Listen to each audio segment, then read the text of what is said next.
Mimi ni mwalimu wako Ben Ayo, ni kukaribisha tena katika hatua yetu ya 17. Katika hatua yetu ya 17, kama ikiwa ni sehemu ya mfululizo wa kuendelea kujifunza namna kuanzisha biashara, lakini pia na kuisimamia. Hii ni kwa ajili ya wale ambao walishaanzisha, wanafahamu biashara, lakini kuna mambo kadha wa kadha bado wanahitaji kuboresha. Leo katika hatua yetu ya 17 tunaangalia njia ya kutambua fursa. Njia ya kwanza ni kusikiliza malalamiko ya watu ama malalamiko ya jamii. Wewe sikio lako liwe kubwa, alafu mdomo uwe mdogo. Falsafa hii tunasema listening skills. Ukiwa na uwezo mzuri wa kusikiliza, itakusaidia wewe kupata utulivu wa kujua nini kinatakiwa. Katika kelele, katika malalamiko mengi, utagundua shida iko sehemu gani kama wewe ni msikilizaji mzuri. Kwa hiyo ni vema sana ukawa unasikiliza zaidi ama kufuatilia jamii tofauti tofauti. Mahitaji yao, malalamiko yao ni nini? Hapo unagundua hapa kuna fursa. Malalamiko yale wanayoyataja sana, unagundua ndio hitaji lao sana. Hapo inazaliwa fursa. Anzisha wazo la biashara hapo bila kusita sita. Ukiona malalamiko, fanya tafiti, anza moja kwa moja. Tulishasema anza na kidogo. Njia ya pili ya kutambua, tembelea mitandao ya kijamii. Iko mitandao mingi ya kijamii. Unapotembelea mitandao ya kijamii kwa sasa, unaweza ukatafuta nini kinatakiwa kwenye jamii fulani kupitia mitandao ya kijamii. Ukajua watu wa mkoa fulani wana changamoto gani zaidi kupitia mitandao ya kijamii. Unaweza sasa hivi mambo yamerahisishwa sana. Unaweza ukaona mtu ana page yake kwenye Instagram, labda anaelezea kitu fulani, anaulizia, anatafuta kitu fulani, labda bidhaa fulani. Na pale kuna mawasiliano. Unachukua mawasiliano na sasa hivi wameboresha zaidi. Ukiingia kuna option ya WhatsApp. Ukiklik maana yake inakupeleka kwenye WhatsApp yake moja kwa moja. Unaweza ukachati na mtu kumuuliza, bwana mimi nina bidhaa hiyo unayotafuta. Inakuaje, inafanyaje, inaweza tukufanya biashara? Mnazungumza, mnafanya mazungumzo, kama kuna uwezo wa kuonana, mnaonana, mnaanza biashara. Tembelea huko, isiwe tu ni kuangalia vitu lakini hakuna unachokifuatilia kitakachokufanya kuanzisha biashara yako. Haitoshi tu kupitia na kuangalia wengine wanavyofanya. Wao wanafanya, wewe unawaingizia fedha. Wewe unafanyaje? Njia ya tatu, hudhuria matukio mbalimbali. Wengi sana wanaona kama yanapokuja hasa maonyesho, nitumie mfano wa maonyesho. Maonyesho ni sehemu nzuri sana ambayo watu wanaweza kupata mawazo ya biashara. Unaweza, kwa sababu kule kuna maonyesho either ya kilimo ama mifugo, maonyesho ya biashara, maonyesho ya mashine mbalimbali za kuzalisha. Unaweza ukaenda kule, wewe unakuwa na interest yako. Na unapoenda hasa, pia nisisitize kwamba unapokwenda kwenye maonyesho, nenda ukiwa wewe kuna kitu unatamani kwenda kukiona. Kile kinachohusiana na ile field ama lile eneo ama sekta ambayo wewe unatamani sana kufanya jambo. Unapokwenda kule, chukua notebook yako, andika kile kitu ambacho umekiona, au chukua kile kitu ambacho umeona kipya kabisa ambacho unaweza kukifanyia kazi. Inawezekana unapenda sana kufuga lakini hujui uanzie wapi. Ukienda kule sasa, maonyesho mara nyingi yanabeba wataalamu. Wanaonyesha wataalamu wa hizo sekta husika kulingana na kile unachotamani miaka mingi. Watakufundisha, watakuelekeza, pengine mpaka na malighafi watakuonyesha unapata wapi, ama kama ni mitambo ama ni mashine mbalimbali, watakuonyesha na itakusaidia wewe kujua kwamba unaweza kufanya nini, ukachukua hatua.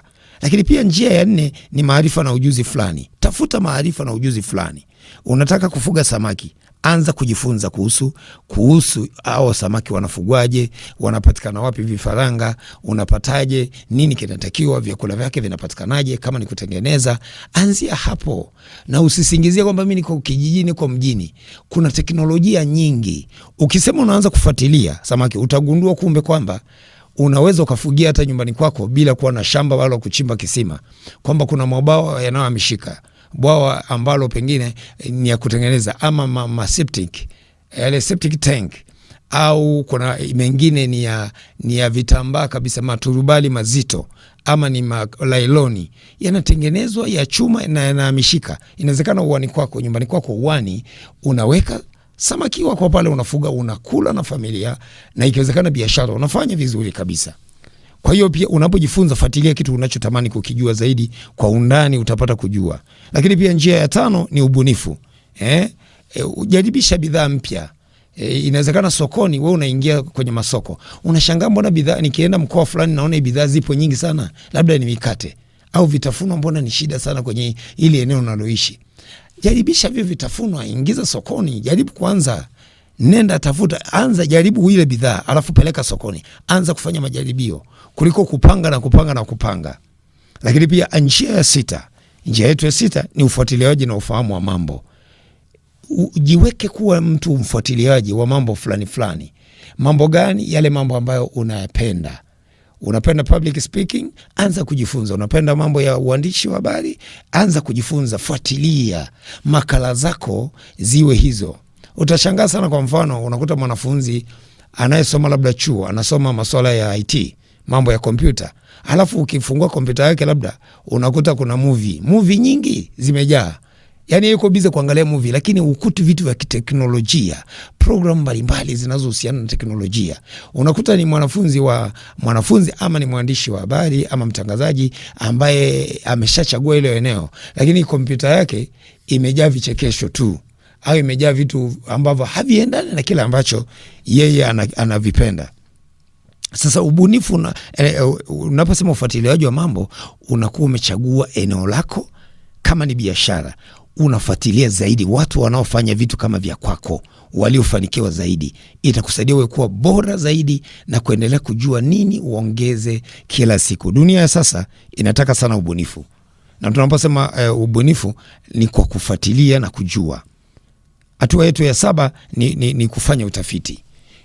Nikisema neno utafiti, usichukulie li neno la kisayansi ama jambo kubwa la kutisha, hapana. Utafiti ni kupata taarifa inayohusiana na jambo unalotaka kulifanya.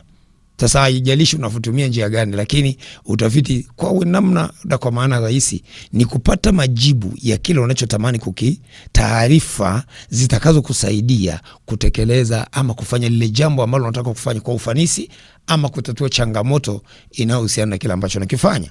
Lakini hatua yetu ya 8 ni tafuta wateja wasio na furaha katika biashara. Njia ya kutambua fursa ni kujua pia wateja wanakosa nini. Kwa mfano, wewe umeanzisha biashara yako na umefungua ofisi sehemu.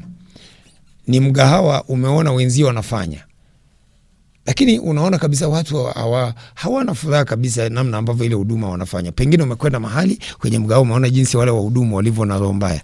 Yani wanafoka, ukimuita mara 2 tu ameshachukia, hataki tena, anaona unamsumbua. Pengine ni pachafu, pengine hawafanyi vizuri. Unaona tu kwamba kwa kweli watu wanaenda tu kwa sababu imewalazimu kwenda. Nimeona sana kwenye baadhi ya watu kwenye maduka, utaona ukifika hawana muda. Mtu anaweza kawa na chati. Kwa hiyo watu wanaenda kwa sababu haona namna nyingine. Ukiona vile unajua sasa, hapa nikianzisha hii huduma, nikawa na huduma nzuri kwa wateja, huduma kwa mteja, mimi nitafanikiwa haraka sana. Kwa hiyo pia ukitumia fursa, ni nzuri kujua wateja ambao hawana furaha, wewe unawaletea furaha. Kwa maana gani? Pengine wapate huduma nzuri, lakini wewe ukileta huduma nzuri watakuwa na furaha.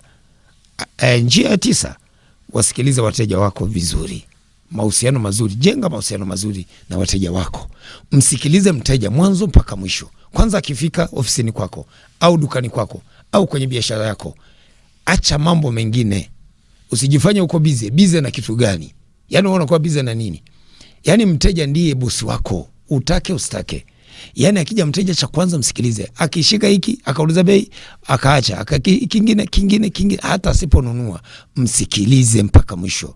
Tunaposema mteja ni mfalme ana namna yake ya kumtreat. Nitaeleza wakati mwingine maana ya mteja ni mfalme.